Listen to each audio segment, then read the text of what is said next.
Hello and welcome. Today we're diving into one of the biggest questions of all time. A question that, let's be honest, every single one of us thinks about. What happens after we die?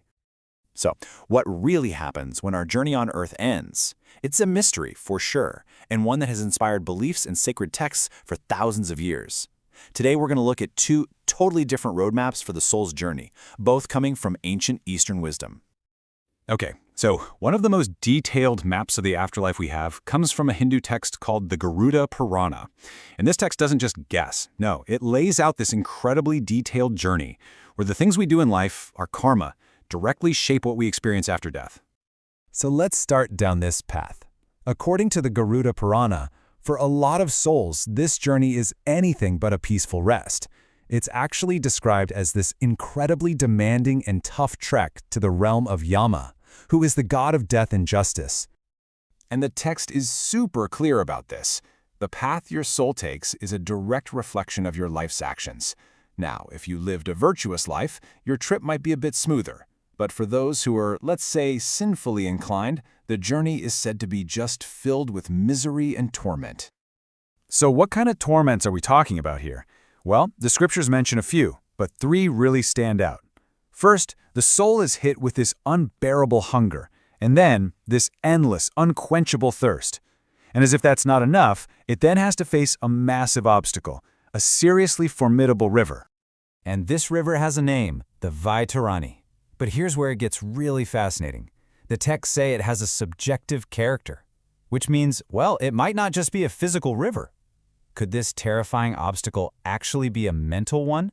A projection of the soul's own fears and regrets that it has to find a way to cross? It's a pretty deep idea. Okay, this all sounds pretty intense, right? It kind of begs the question, is the soul just out there, all on its own, or can the people left behind, the living, actually do anything to help make this difficult journey a little bit easier?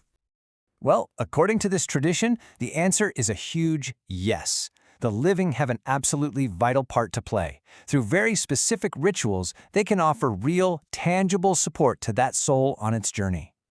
These rituals are called Shraddha, and they are so important. Remember that awful hunger and thirst we just talked about? Well, ceremonies like Pindan, where you offer food and water, are believed to go directly to the soul to ease that suffering. It's like sending a spiritual care package, giving it the energy it needs to keep going, and preventing it from getting stuck in some painful limbo. And get this, the timing is apparently crucial. The texts are so specific, they actually prescribe a series of 16 of these ceremonies performed every month. This just shows it's not a one-and-done deal, but this sustained, dedicated effort from the living to make sure the soul is nourished and makes it to its next destination. Now that is one very detailed path, right? It's all about karma, consequences, and how rituals can help. But what if there's a totally different way to look at this whole thing? What if the problem isn't sin at all, but something else entirely? This is where we pivot to the philosophy of Tantra. This quote really gets right to the heart of it. Tantra basically says, let's just sidestep this whole conversation about good deeds versus bad deeds. It suggests the real problem isn't what we do, but our state of consciousness. The root issue, it says, is that most of us are just spiritually asleep. So let's just compare these two paths for a second. On one hand, you have the Garuda Purana, where your actions, your karma seal your fate, and outside rituals can help you out. It's all about overcoming sin. But on the other hand, the Tantric path is all about waking up on the inside. It's not about fighting suffering, but rising above it through a state of total alert awareness. So how in the world does that work?